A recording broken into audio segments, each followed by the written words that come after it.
This was RJ Barrett just 1 year ago, hitting a game winner over the Boston Celtics and showing signs of young promise and upwards trajectory. Today, unfortunately, RJ Barrett has shown that he is either flatlining or he has just not continued to improve as an NBA player. Looking at the stats this year, RJ Barrett is shooting 40% from the field and 27% from three on nearly 6 attempts a game. And what is so tough about this is that his three-point shot quality is amongst the 82nd percentile in the league according to B-Ball Index, which means he has some of the best three-point opportunities out of players in the league today. He just isn't hitting them since the last season, and honestly, it's not tough to see why. RJ Barrett has shown, honestly, some of the most infuriating film I've had to watch to date. Just so many mistakes that could have so easily been corrected into being something so much better and honestly even greater.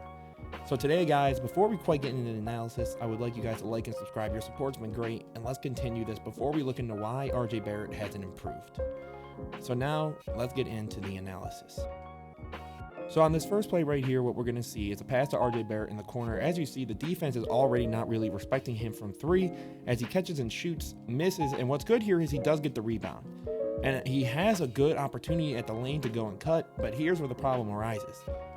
The contact that he tries to create is just odd. He looks as if he's going for the foul and just can't get it.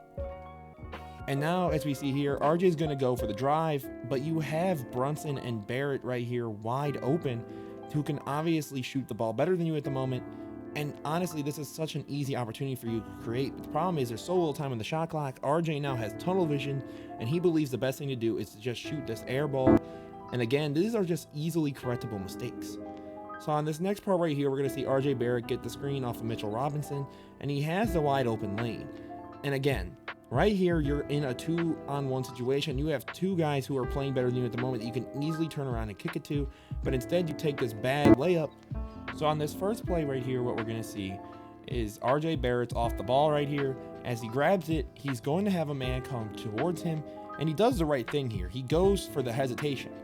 The problem is he does almost this double hezi onto Nurkic, who then is able to close the gap, and then it's just a bad shot, and you see his body language complaining to the ref. But honestly, he should have just gone right back up with it and could have gotten a foul that way or just gotten the easy 2 points. And now you're going to see right here as Brunson moves off the ball, this set is very clearly designed for it to be a dribble handoff to Brunson, but Barrett just does not care. He's got the tunnel vision and he's driving in. And as he goes in here, he clearly just tries to draw a foul and again just starts complaining and looking around, showing why do you not just make the easy pass as the play seems to be designed to. And here is some good plays from RJ Barrett. His move in transition here, getting that shoulder down almost on Tatum, who makes himself stop so he doesn't get a foul to get the easy left-handed layup. And on this upcoming play right here, what we're going to see is as Julius Randle draws in, he does what RJ Barrett should be doing. He sees the opportunity for a kick, and as he did a nice opportunity to stop, set his feet, and get a good catch and shoot opportunity. Something that, again, he seems to unfortunately rarely make. As Jalen Brunson drives in here, again, does the thing that RJ Barrett should and kicks the ball. RJ did a great move off the ball here as a cut, and again, just takes the opportunity he has instead of trying to make something more. On this drive here, we're going to see again the flashes of RJ Barrett being a really good finisher with Brown and Tatum on him and being able to properly shift his body around for a good layup. And again, when he isn't trying to foul bait or draw something that isn't there, he's actually good at the rim. As we're going to see here, RJ Barrett excellently uses the spin move to get that separation to just have him and Adams, and again, it's able to get a good layup. And here we're going to see RJ Barrett again take the drive, but you have Brunson and Randle wide open to the right with the tunnel vision just very clearly being worse and worse. So then he just bricks this shot, and then you get an offensive possession for the Grizzlies. And here you're going to, again, see you have Obi Toppin here in the corner who's very clearly calling for it. You're in an opportunity where you have time on the clock, and then you go for the board and try and put it back up even though you couldn't get it in the first place in triple coverage. And that's what's so tough to watch about RJ Barrett's film.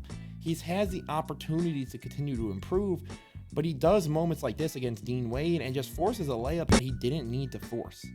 And now we're going to see part of the problem with RJ Barrett is his turnovers. Here, again, the tunnel vision seems to cost him. He loses control of the ball, and it falls out of bounds. And again, the initial frustration from RJ Barrett here is honestly mind-boggling. How are you mad when you're the one who can't keep the dribble. And here you're going to see RJ Barrett again get a head full of steam. He thinks this is the moment to cut. And watch what he does here with his dribble. Just bobbles it. Isn't able to even properly maintain it, which then leads to a travel call and then gets a turnover. And now we're going to see RJ Barrett try to play make. And honestly, this is one of the funniest clips I've seen. He goes up here and he tries to get almost a half-court Hail Mary to the man up there, and it almost looks like a half-court shot attempt. And what's going to be interesting here is RJ Barrett actually can play make for cutters. Jericho Sims here is going to take advantage of this staggered screen against the Warriors and goes for the cut, and RJ Barrett gets the proper read in the pass, which again makes his turnovers even more infuriating. RJ Barrett honestly has potential to be a great third to second option in this league, but as a third overall pick who is now being paid a lot of money by the Knicks off that rookie max extension, honestly, it's just sad to see, because in some ways you know that this guy can improve and be better. He has the potential.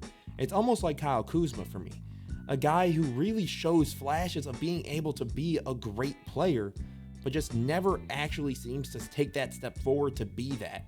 And in some ways, he's only seemed to have gotten worse. The playmaking is becoming more and more tunnel vision and more I need to get the drive, but honestly, it's not what you're best at. Like, yes, he's good at finishing at the rim, and he can shoot a three once in a while, but he should not be taking 6 a game. That just should not be happening. It's not a shot you're making. And when you are driving and you have 3 guys in front of you, there's going to be an open man. You need to be willing to look towards others to get that open pass, even if they don't shoot it. To then create another opportunity for yourself or one of your other really good players, you need to take those steps forward. And usually, guys, I don't try and make negative content, but this is just something I needed to address because he's a top 3 pick. And honestly, somebody who I thought could be a legitimate second option on a championship team, but at this point, I'm not even sure what he can quite be. And guys, this was Emster Knows Hoops. As always, leave a comment. Let me know what you guys want to see next. Thank you guys, and I'm out.